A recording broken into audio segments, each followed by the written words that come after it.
Hello everyone! It's Monday! Happy Monday everyone!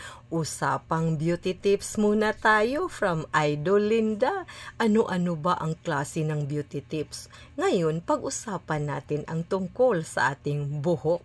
Oo, kasi sabi nga nila, hair crowns our beauty. Oo, pero may iba't ibang klase na style ng buhok. Pero naalala ko noon ang aking mama kasi sabi niya, kasi ako gusto ko ng long hair talaga. Pero sabi ng mama ko, hindi daw bagay sa akin ang long hair kasi yung mukha ko medyo mahaba-habaan din. Medyo maliit-maliit daw sabi nga. Totoo pala yun mga idol. Kailangan din natin na ibagay. Magtanong-tanong tayo lalong-lalo na sa ating mga suki na mga nagmi-maintain ng ating buhok. Oo. Magtatanong tayo kung saan man nababagay. For example, yung medyo ang ating mukha ay medyo may kaliitan ang porma.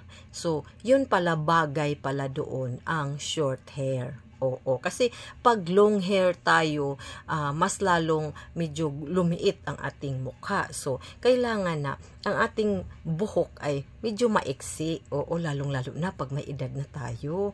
Oo, so, yung mga mahahaba ang buhok ay pwede yun sa mga medyo hindi pa masyadong may edad. Oo, so, subukan na natin magpa-short hair. Pero yung medyo chubby-chubby ang mukha, bagay na bagay ang mga long hair.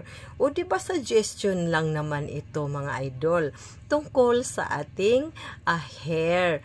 Oo, pwede man din tayong magtanong-tanong sa ating mga suki na hairdresser. Yung mga suki na dapat may suki tayo sa ating buhok. Hindi na kung sino-sino lang ang ipahandle ng ating hair, mga idol. Dapat may suki tayo para pag sinabi natin, magpapaano ka ako, magpa-schedule, magpa-appointment ako sa ating hair session. So, hindi na siya magtatanong, ano bang klaseng style ng hair mo? Oo, kasi pag sinabi natin na, yun pa din sa dati. So, alam na niya at alam na niya ang klase ng buhok meron tayo. So, alam din niya kung ano ang mga i-apply niya na pang paganda ng ating hair, mga idol. So, diba? So, yun lang ang pag-aalaga ng ating hair, mga idol. Sana nakatulong at stay beautiful at mag-ingat tayo.